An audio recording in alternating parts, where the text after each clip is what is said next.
Olá, seja bem-vindo ao meu canal. O capítulo de hoje é Abra o Coração a Deus. Antes de começarmos esta leitura, eu vou pedir para que você se inscreva no canal e também ative os sininhos das notificações, que vai ajudar você a receber todo o conteúdo novo que vai ser lançado por aqui. Obrigado! O que encobre as suas transgressões jamais prosperará, mas o que as confessa e deixa alcançará misericórdia. Provérbios 28:13.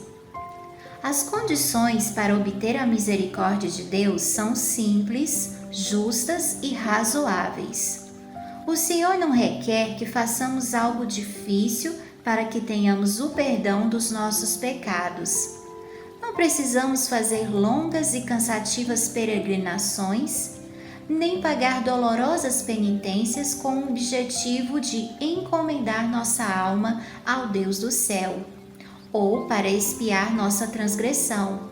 Mas aquele que confessar e deixar seu pecado alcançará misericórdia.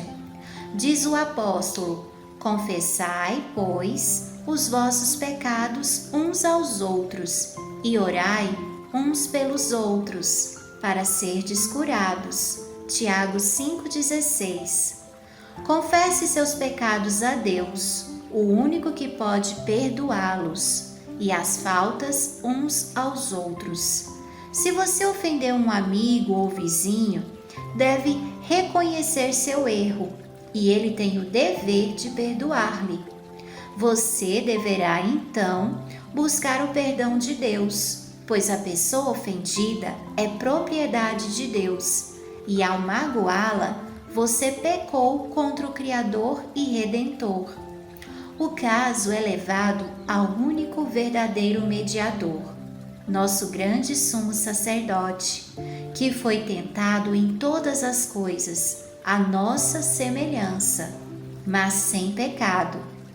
E quem pode compadecer-se das nossas fraquezas, o qual tem condições de purificar-nos de toda mancha de iniquidade. Hebreus 4:15.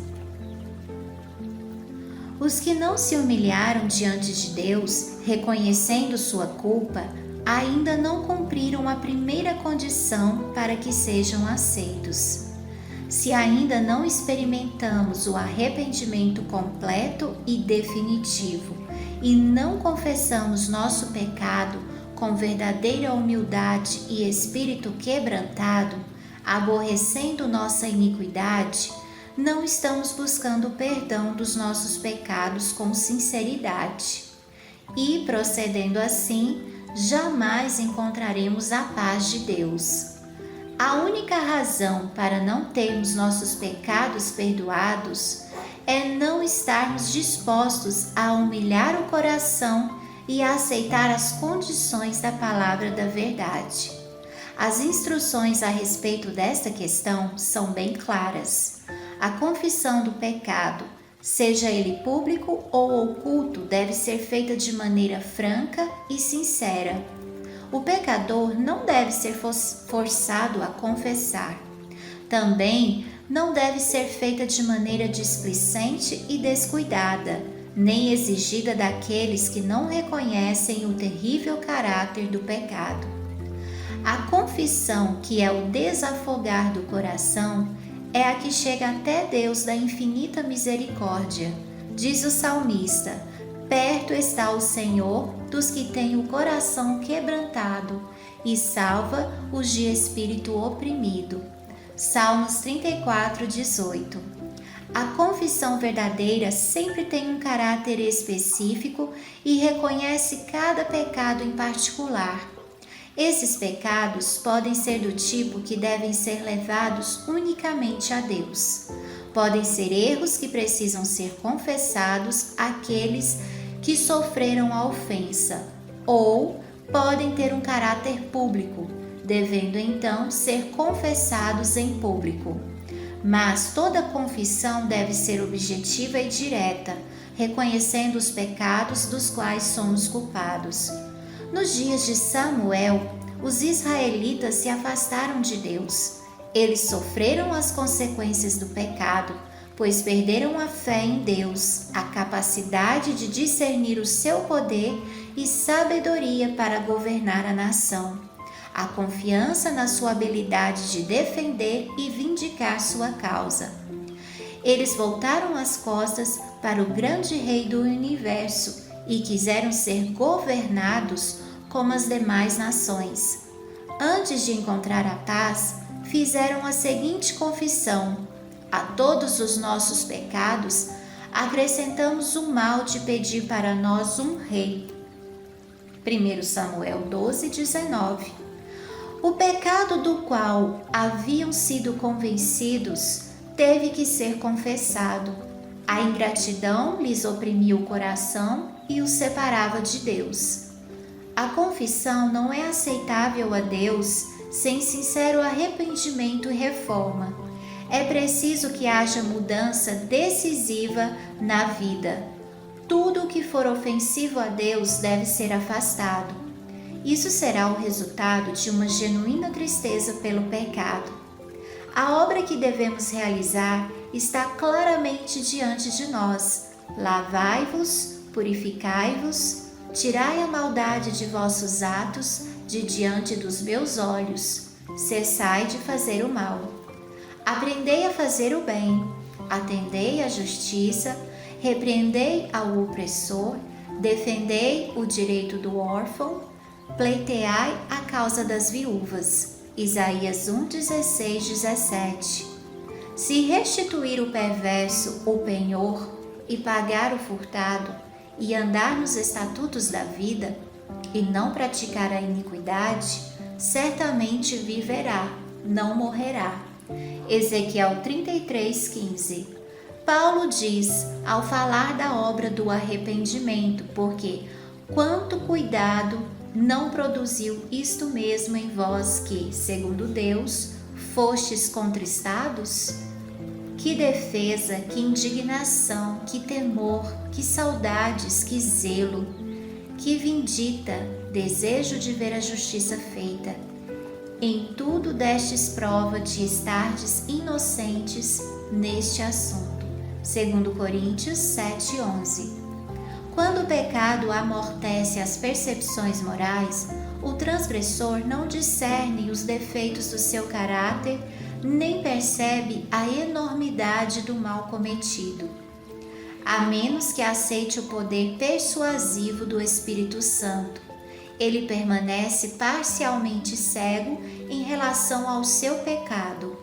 Suas confissões não são sinceras nem verdadeiras. A cada culpa reconhecida, acrescenta um pedido de desculpas pelo que fez, declarando que, não fosse pelas circunstâncias, não teria praticado esse ou aquele ato pelo qual está sendo reprovado. Depois que Adão e Eva comeram o fruto proibido, ficaram envergonhados e aterrorizados. Seu primeiro pensamento foi sobre como desculpar seu pecado para poder escapar da temida sentença de morte. Quando o Senhor perguntou sobre o pecado, Adão colocou a culpa parcialmente em Deus e parcialmente em sua companheira.